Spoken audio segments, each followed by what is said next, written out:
Good afternoon and welcome to the Sunshine Coast Regional District Board meeting of Thursday, March 24th. I'd like to acknowledge that we are on the territory of the Seashell Nation and the Squamish Nation. We have an amended agenda in front of us. Do all directors have the amended agenda?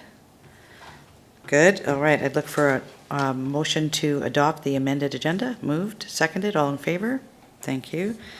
And I'll look for a motion to receive all the reports. Moved and seconded, all in favor? Thank you. So first item up is the regular board meeting minutes of March 10th, 2022. Are there any errors or omissions in these minutes? Seeing none, I'd look for a motion to adopt as presented. Moved, seconded, all in favor? Thank you. Any business arising from the minutes or unfinished business?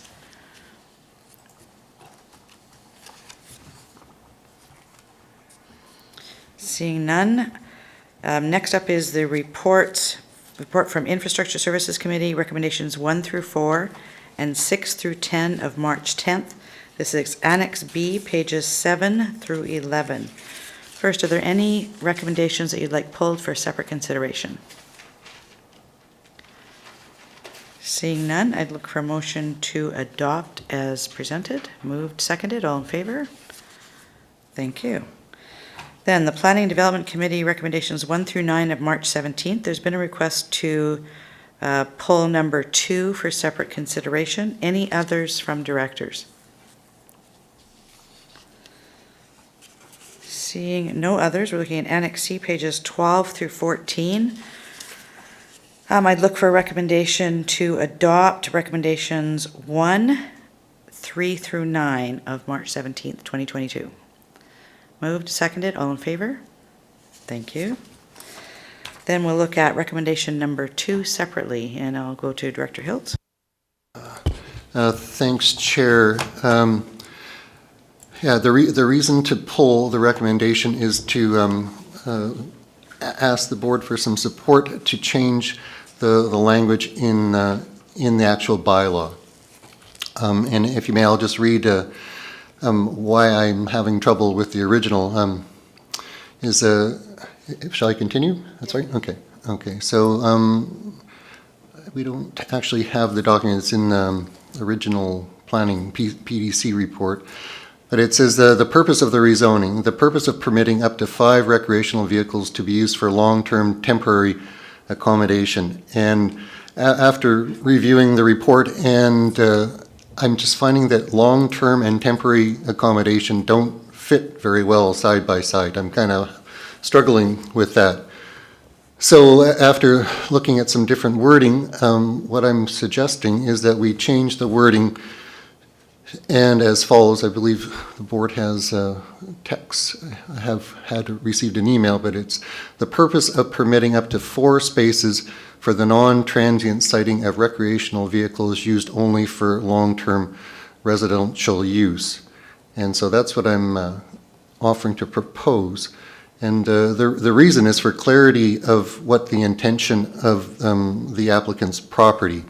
And I just find, long-term temporary doesn't really capture it. And so it's about using recreational vehicles for long-term residency and in some ways to control the space by having the spaces defined rather than perhaps having an RV that could go anywhere on the property, and to differentiate from a campground, which is typically transient siting where you have RVs coming and going. So it's to essentially to provide language around the stability of the site. So that's what I'm talking about doing as an introduction. Thanks. Thank you. Director McMahon? I entirely support the repair of the oxymoron in that bylaw. Thank you. Any other questions or comments about the proposed amendment?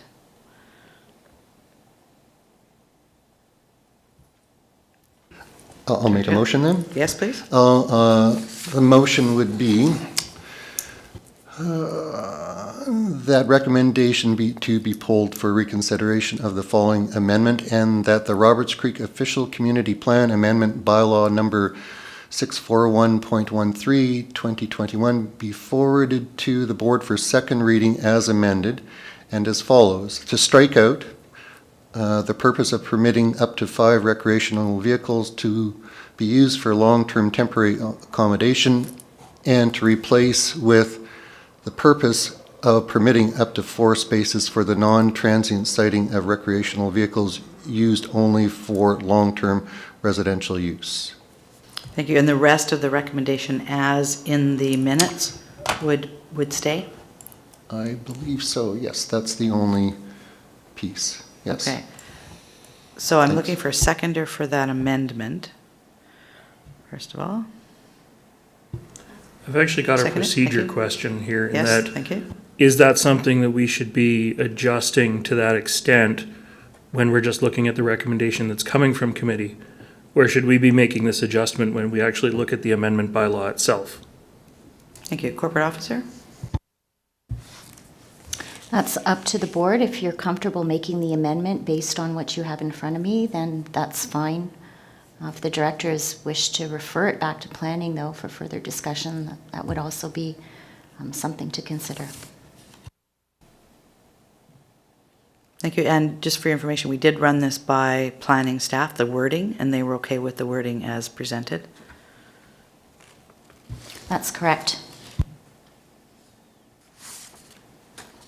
Director Hiltz? Yeah, and just to following up that this does not require the applicants. This is within the board's discretion, and it's the applicant does not need to be consulted on this at this point, as I understood. Thanks. All right. Now, because this recommendation was pulled for separate consideration, it is now voting rural directors only on this, okay? Yes, yes. So the amendment's been moved and seconded. We're voting on the amendment first, okay? All those in favor of the amendment? Okay, so that's passed. So we have the recommendation. Is everybody clear as to what you're voting on as the recommendation now that's on the floor? Okay, so all those in favor of the recommendation? Okay, and those opposed? And would you like that recorded? Okay, thank you. So Director Ties and McMahon opposed. Thank you. So we are finished with the Planning and Development Committee meeting minutes, and we will bring in Mr. Whittleton.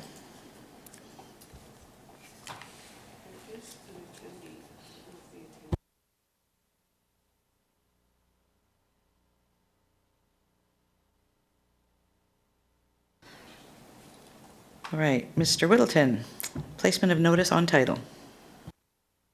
Thanks, Chair. I'll make a brief. Well, getting weird. Weird go audio. ahead. Yeah. I'll make a brief introduction of the report. Section 57 of the Community Charter allows a building official to recommend placement of notice on title, where we observe a condition with respect to land, building, or another structure that contravenes a regional district bylaw. And so from time to time, staff bring these forward, and today there's a recommendation for one property on 14th Street for placement of notice on title. And we have our chief building official here if there are questions regarding the file. Thank you. Thank you. So I guess the first question I'd have is, I don't see anybody, I mean, I know who's in the gallery here, and that's not the applicant. Do we anticipate that the applicant would be attending?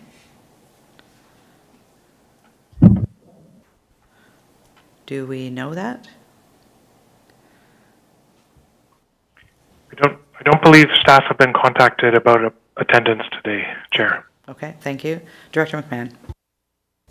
Yeah, I wanted to raise an issue which I admit is peripheral to this, but there are several addresses that are being created on 14th Street, except that 14th Street doesn't exist, except as an undeveloped right-of-way, and due to its location, it is very unlikely to ever be developed. So having those addresses has caused a huge amount of confusion, and I've received an absolute wall of complaints about it, because people can't find the property. Google Maps gets confused. Delivery drivers get confused. People looking for an Airbnb get confused. And I have raised this with planning before, but I'm wondering if there is any way that we could fix this so that the property gets an address that's actually on a street that exists. Okay, so that, staff can take that away and potentially look into that. All right, we have a recommendation on page 15. Seeing no further hands up, would someone like to make a motion? Director McMahon? I'll move the recommendation. Is there a seconder for the recommendation? Seconded. All those in favor? Thank you very much. Next up, we have our Cio Monthly Report. Mr. McKinley. Hi, can everybody hear me okay? Awesome, thanks. The first, in addition to providing our suite of services to Sunshine Coast residents, the first 2 months of 2022, sorry, am I breaking up? A little bit. Okay, let me try again. I mean, if my face looks really close to this thing, it's just because I'm trying to be more clearly heard. Is that a little better? Because it looks really awkward on the screen. In addition to providing our suite of services to residents of the Sunshine Coast, the first couple of months of 2022 were largely focused on the 2022 budget. And now our focus gets to shift to what does the restart of our operations and services start to look like in a post-health order dictated world.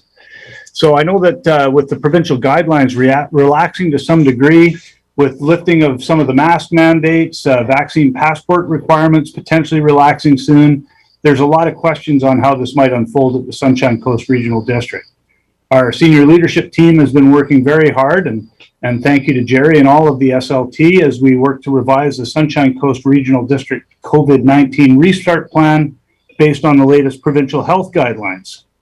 What that means in terms of what that'll be for the experience of people coming to our facilities is we're going to be completing the move from what was called stage 3 of COVID restart to stage 4 over the next few weeks.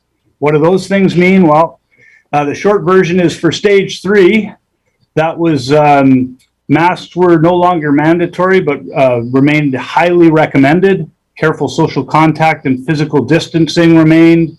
And if sick, staff and the public are to stay home with the recommendation they consider getting tested. Where are we heading to? We would call this stage 4. The short version is all services return to regular service levels, some in a modified format. Fully reopened workplaces and offices, which will vary from facility to facility and department to department in terms of counter duties, counter times, those types of things. The COVID-19 restart plan will morph into the Communicable disease prevention guidelines. Masks will become a personal choice in public settings, normal social contact. If you're sick, stay home and follow the advice of public health. So while this transition isn't complete, at this point at least, in terms of mask wearing, in Field Road, for example, they're now a personal choice. The idea that you'd like to wear a mask is very supported. Feel free to wear a mask if you like. You don't have to, it's not mandatory. And we're still navigating what this means and will look like as we move forward. We've started having conversation with our teams about it, and we'll be soliciting feedback and hopefully moving into a post-health order world here in the near future. And that's my update. I'm happy to take any questions. Thank you. Director McMahon. Yes, are we looking at upgrading our HVAC systems in any of our facilities? I'll take the first crack at that by saying I don't know. I don't know if anyone else has something they can add to that.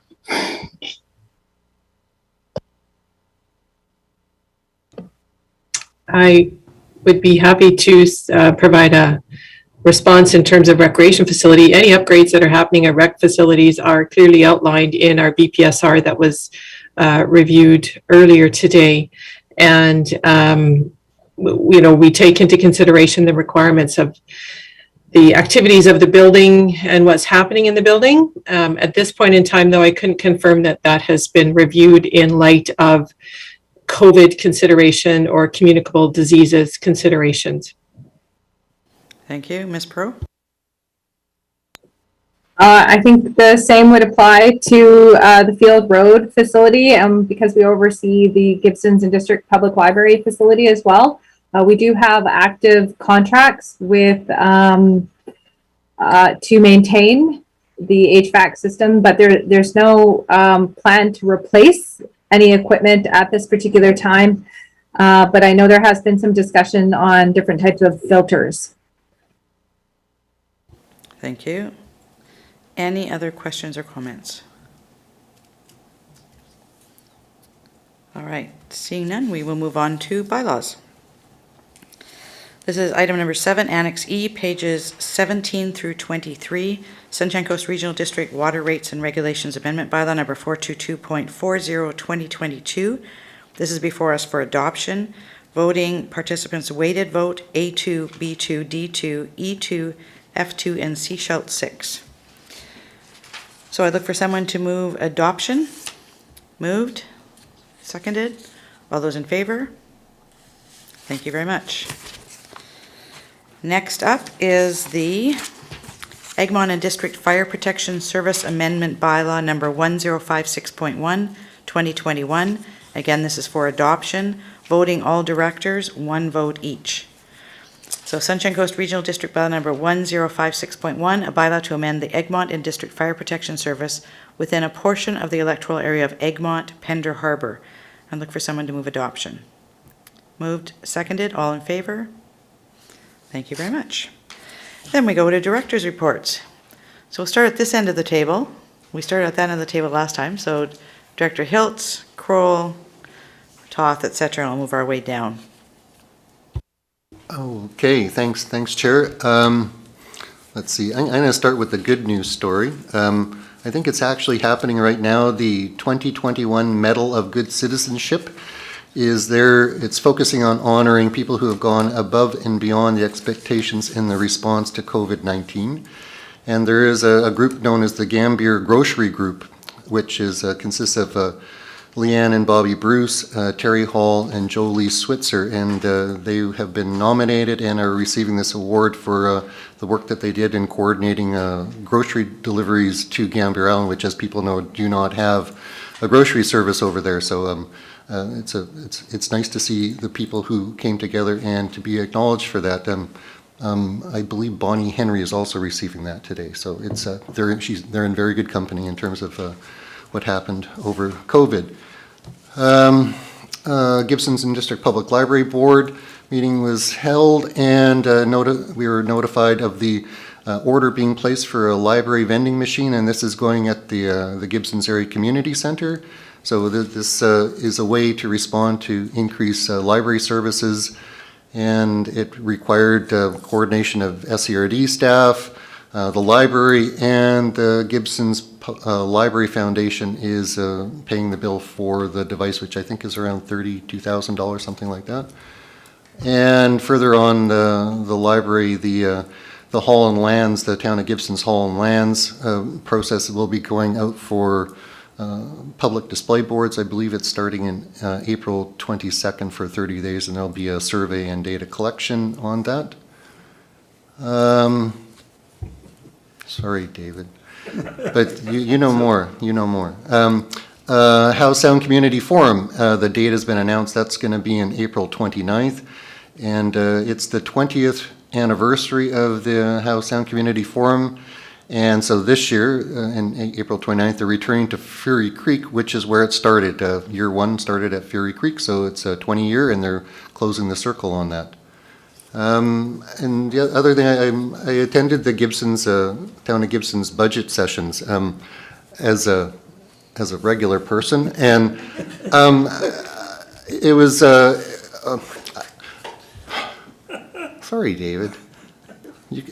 I'll let David fill. I'm just going to say I was really appreciative of the Gibson staff, and to be kind of not an elected person in some ways. So it was nice just to listen and ask a few questions. But Yeah, it was terrific to attend and to see the differences between municipalities and regional districts. And I worked as an employee for the town of Gibsons for 12 years, 10 years, and I don't think I ever looked at their budget during that time as an employee. So it was just kind of interesting why I never did. So, but it was nice. So thank you very much. So I'll end it there. Thanks. Sorry for, David will pick up on some things here. Director Thanks. Kroll.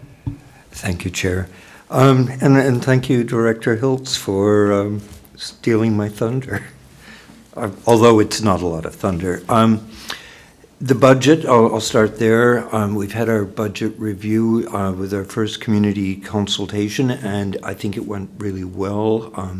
We were given good material to work with, and we had members of finance in breakout rooms and counselors in each breakout room, so we were able to deal with people. And the way it was set up, there were three breakout rooms. The public could select which one they wanted to join. They could move between the rooms.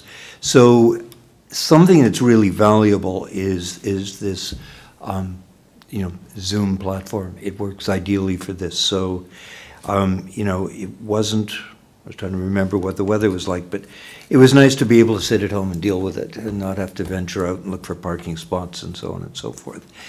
Holland Lands, this is a really interesting project because we have Town of Gibson's land, we have regional district functions, we have regional district buildings, we have Gibson's own buildings with regional district functions in them. So if anything could become more complicated than this potentially could be, it's going to be a good learning exercise. So preliminary investigation has been done. The various parties and municipalities and districts have come together, and it's been decided, yes, this is something that potentially is going to work. The town is certainly behind the project to make the lands available. And I think it's a potential win-win for everyone. There are amenities that are needed in the community. There's need for expansion in particularly like library and museum facilities. So working together and building an overbridging project where building costs and infrastructure costs and shared mechanical things can be combined and joint economies can be reached. So now it's going, as Director Hiltz mentioned, it's going out for public consultation for about a month or so. It is a project that, is going to have the community participation that people are looking for and sometimes feel they don't always get. So we were accused at the very beginning of it being a slam dunk, oh, you've already decided what you're doing. No, we haven't, which is very deliberately why no drawings or anything. All that's been sort of proposed so far is sort of circles on a site plan, and these are things that could be incorporated into a circle or it could be moved. So it's going to be an interesting project moving forward. Director McMahon and I both sit on the Climate Caucus Committee, and the BC elected and rural, small municipalities and rural areas, all subsections of the Climate Caucus. And something after the last meeting we had, I've asked them to provide is a signature that participants can add to their letterhead that, I support the Climate Caucus, or as a regional district board, we could support the Climate Caucus. They do an amazing amount of work. They've got great speakers that they bring to the table, and they put out a lot of very valuable information that it can be shared with communities. So I highly recommend, if you haven't had a look at it, please do. We mentioned the budget. We can go through that. The town of Gibsons, we have still standing coming to visit us on the 7th of April. They'll be with us for about 5 days. People are already asking about getting tickets, and it's a little awkward because they moved between communities, they are still operating under COVID protocols. So what they try and do is get a huge space that they can hold their wrap in, and they shoot with a long lens. So although they're doing a close-up of someone and it looks like everyone's packed in around that person, they're actually spread out. They sort of limit the audience to people that are participants in the show, their immediate family, and then what they can support beyond that. So we are keeping a list of, beyond that point, people that are really desperate to have tickets. That's sort of happening. The Art Farm, Deer Crossing Art Farm, opened an exhibit in Gibson's this past weekend. It has been extended through this week, and it's under the umbrella of Everyone Needs a Home. And various artists, some of them with lived experience. I don't know if any of the directors had an opportunity to attend it. It was in the Sunnycrest Mall where the old post office used to be. It was a very moving exhibit. It was all created with stuff that homeless people would be, that would use to create living accommodation. And I made a comment at the opening. You see large corporation boxes that are in fact people's homes. And you sort of at times wonder what these large corporations who profit from all of us, what they pay back to communities when it comes to affordable housing and the need for affordable housing. And in some cases, this profitability of large corporations is at the expense of small mom and dad businesses in a community that are struggling to survive.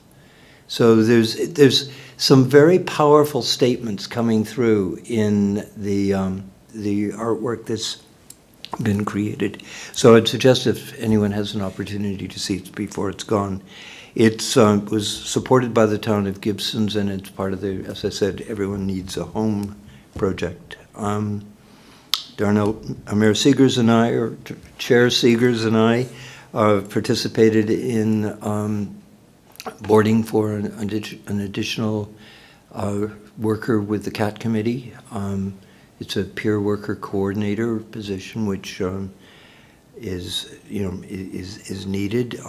Again, just drawing attention to the opioid crisis.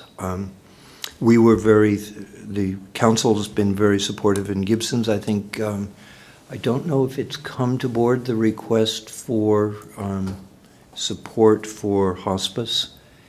But we will be asking for support with the UBCM resolution that the province should be funding hospice. And we've sent out a request to other municipalities to help us support the fact that hospice really should be supported by the province and not fall back on the individual health units and in turn fall back on the community.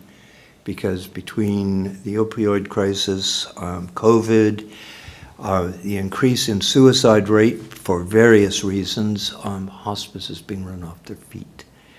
That's about it for me for now. Thank you. Director Todd? Thank you. I don't have a lot to report, certainly not as much as Director Kroll, but we are trying to finally get our first meeting of the Seashell Sewer Commission going between the District of Seashell and the Seashell Nation. We're hoping for the second week of April for that, and we'll be looking for a non-voting chair for the Sewer Commission out of our community somewhere. So the Seashell Legion at our last council meeting received their development permit for their new location on Inlet Avenue. So that project is continuing to slowly move forward. They're currently waiting for a contaminated sites clearance from the Ministry of the Environment, which I think they're expecting any day now. And the airport runway lighting project tendering is underway and hoping to get the lighting installed by early summer. I think July was the target for that. So other than that, I've been plenty busy, but nothing government related, so I'll leave it there. Thank you. Director Todd? Thank you, Chair. I'd like to thank Director Pratt for holding the workshop yesterday on subdivisions. That's what it was. And I'd also like to report that I attended the first Sunshine Coast, Southern Sunshine Coast Tourism Advisory Committee, as did Director Toth. Yeah, it was good to get together. They're still looking for a representative for Pender Harbor, so if anybody knows anybody, get in touch with Sunshine Coast Tourism, and I'm sure they'll point you in the right direction. Yeah, just giving an introduction and as to what Sunshine Coast Tourism does, and nothing huge stood out to me. But yeah, we did speak about the MRDT and what its uses were, and apparently you can't use it for infrastructure. So that was a bit of a news item to me, that you can really only use it for marketing. But maybe we can get creative in how we market things. Thanks to staff for the Bylaw 722 workshop, and that was last week as well. That's it for me. Thanks. Thank you, Director McMahon. Great. Well, I finished the course that I was teaching, which was far more work than I had really counted on, but was a lot of fun. The final segment had guests talking about restructure referendums, including a guest from Sorrento Blind Bay, who are having a referendum next month, and two guests from Regional District of Nanaimo, both of whom's areas have applied to the province for an incorporation study. And they're quite different, and it was quite interesting. I attended my first NISRAC meeting, that's North Island Sunshine Coast Regional Advisory Committee of ICE-T, which is the Island Coastal Economic Trust. And that was fine. I'm working with a group of people, some of whom are here, on campaign school, which we're going to launch pretty soon. I also really enjoyed the Bylaw 722 workshop. Got my fingers crossed that that's going to solve all of our problems. I also thought the policing update was pretty good.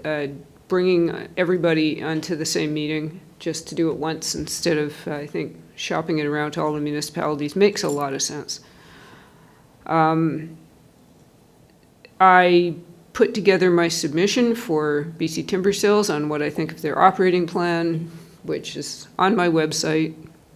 You can enjoy it. Submitted a campaign speech to AVICC since I'm running to be a director. That was mildly strange. I also attended the subdivision education session last night, which was really interesting, fascinating questions asked. So looking forward to some follow-ups on that. Signed up for High Ground, which is already underway, but it's on Zoom and being recorded, so that's good. And finally, I'm getting lots and lots of questions about Chaster House, Chaster Park, Ocean Beach Esplanade, and, so forth. Because, the weather is warming up and the walkers are out and everybody wants to know what's happening. So I think that's about it for me. Thank you, Director Pratt. Thank you. I, over the last couple of weeks, have gone to, attended Director McMahon's last session on the, in the session before that as well, about on her highly opinionated analysis of regional districts. I'm sorry, I can't remember the exact title. Introduction. Highly opinionated introduction to regional districts, and I found it is absolutely amazing. And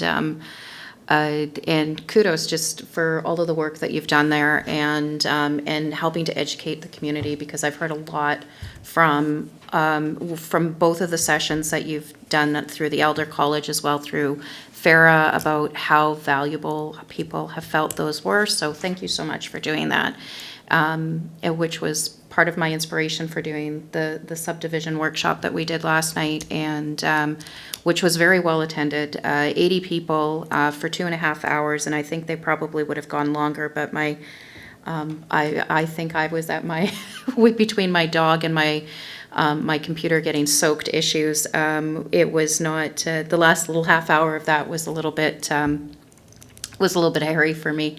It was a really interesting conversation, and thank you to Directors Lee, McMahon, and Ties for being there as well. And it was also great. My APC chair was able to be there, Kelsey Oxley, and our fire chief from Half Moon Bay was there too, Ryan Daly, and there were a couple of questions even that came up around, process and water, and fires and fire smarting and that kind of thing. So there was a variety of questions. It was meant to be a very broad overview, so we tried to keep it at that, but it's obvious there's a lot of questions in the community about how process works when subdivisions are coming on. So I'm glad that I did that, and I learned a lot myself, which is probably the biggest thing, and then learned a lot about where to point people, and we have some amazing resources that are already on our website and through the government of BC about how these processes work.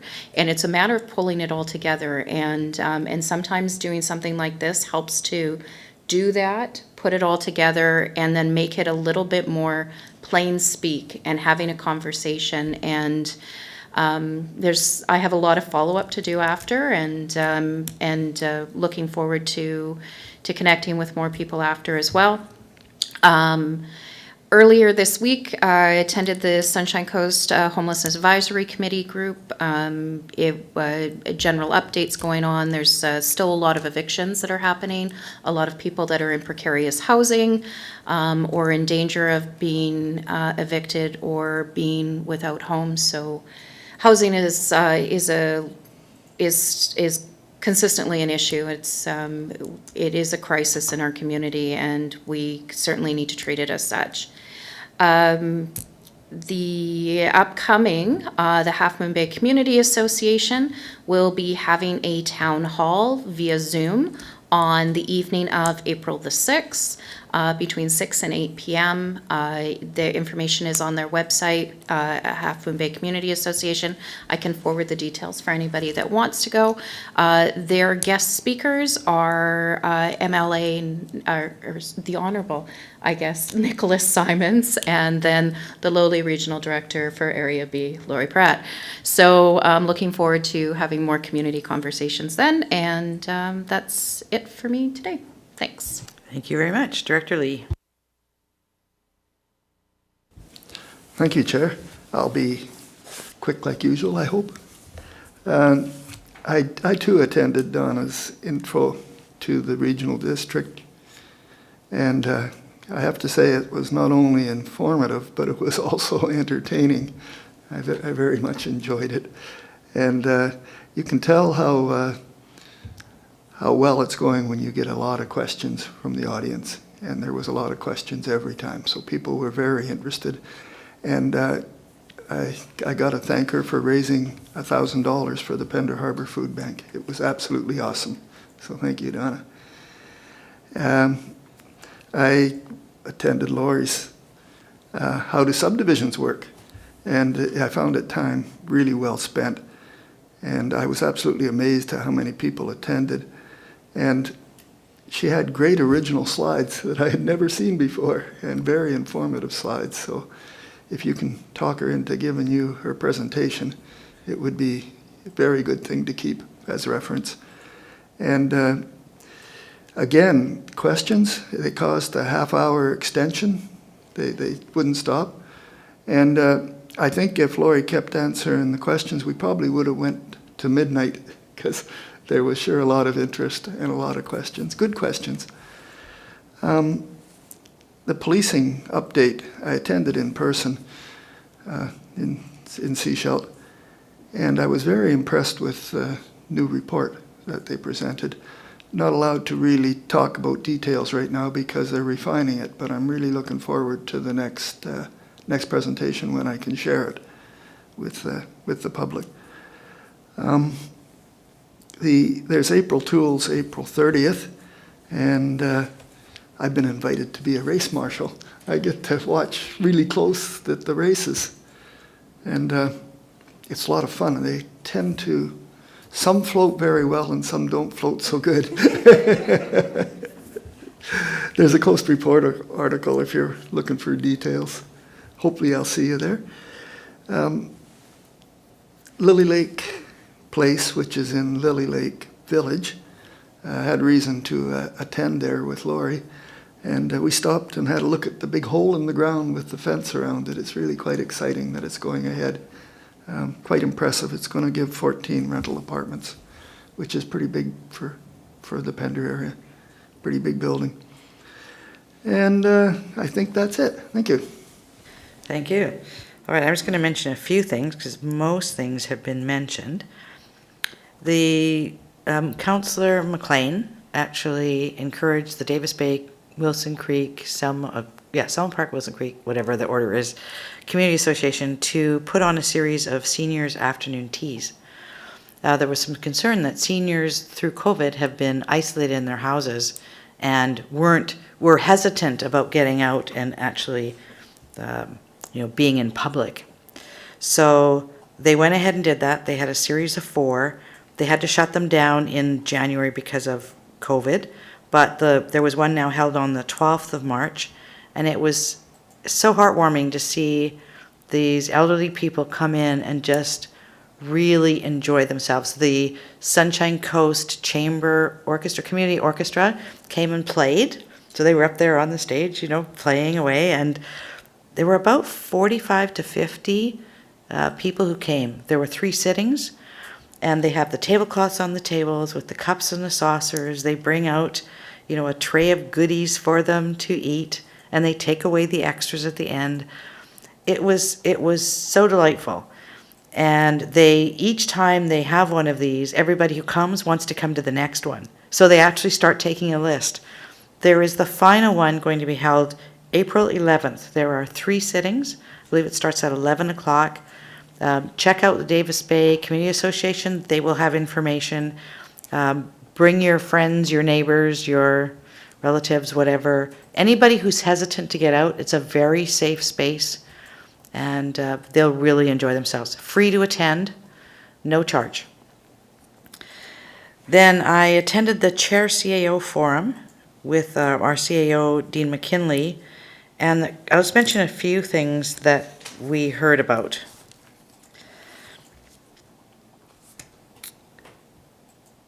Election advertising rules are changing.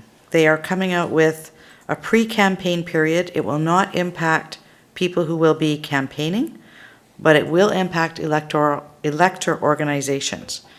In past, elector organizations did not have to basically report what they were paying out up to the campaign period. They now have to register, and they have to keep track of what they're paying and what they're spending and report it. So that'll be quite different. In some communities, I think the elector organizations actually really did sway the seats of who got elected. Ministry of Transportation did a bit of a presentation, and they talked a little bit about the 2021 atmospheric river response and the recovery.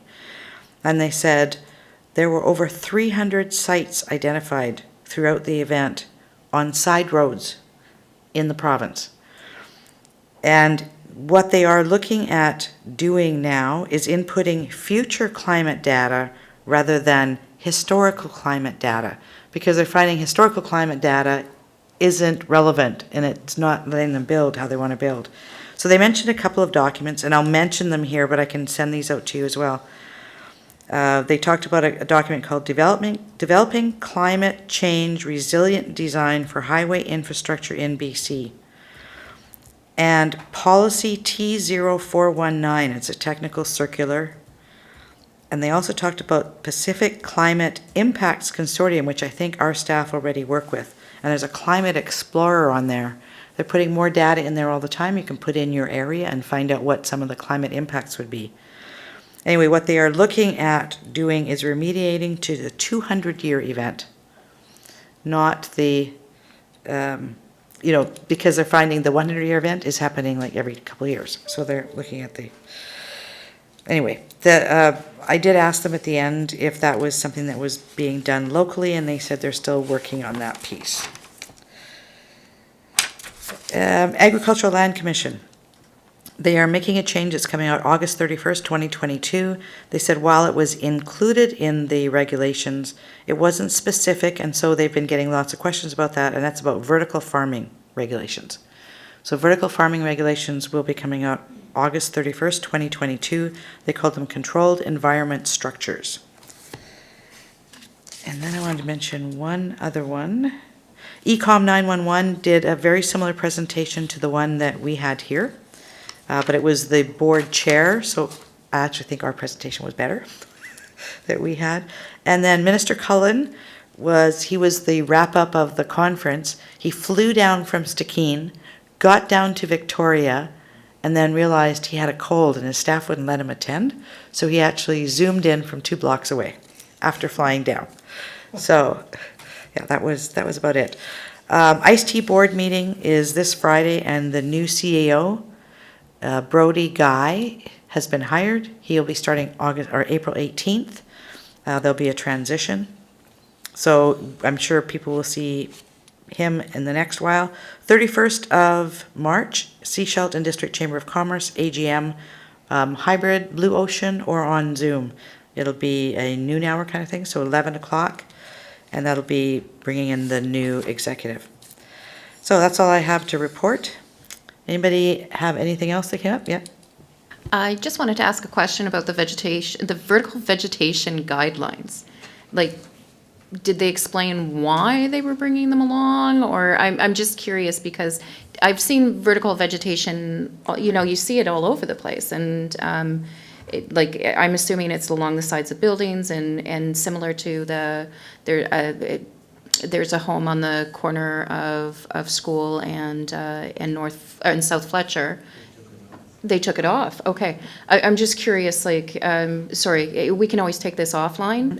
No, it's okay. They were saying that they were getting a lot of inquiries from people who said, could I use agricultural land to do vertical farming rather than, in ground or whatever. And they said they've been getting so many inquiries that they recognized that they needed to specifically mention it so that people knew that it was actually covered. It also then allows jurisdictions to put guidelines around that as well, specific to that, if they want to, like site coverage, setbacks, all those kinds of things. Because it wasn't specifically mentioned, they said people didn't think it could be done. Yeah, so that's coming out in August, so we'll see that. I know. All right, seeing no further questions, comments, we'll have an in-camera session. We have an amended motion to go into in-camera so that the public be excluded from attendance in the meeting in accordance with sections 91A, C, K, N, and 2B of the Charter. Would someone like to make that recommendation? Moved, seconded, all in favor? Thank you very much.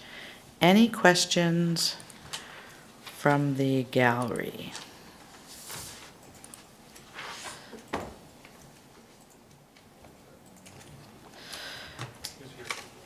Okay. Patricia Harvey is in our gallery. Patricia, we're going to actually ask you to leave while we start our closed meeting, and then we'll be back in touch with you after we've started up that meeting. Isn't the meeting locked after we started? Yes, we worked out the technology. Oh, okay. Yes. All right. Seeing no questions, we will move into our closed meeting.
So to IT. Oh, there we are. They were on the ball. A motion to adjourn the board meeting of March 24th. Moved, seconded, all in favor? Thank you. And I don't see anybody in the gallery because we don't have anybody in the gallery. No questions? Thank you, and we will see you next week at ABICC.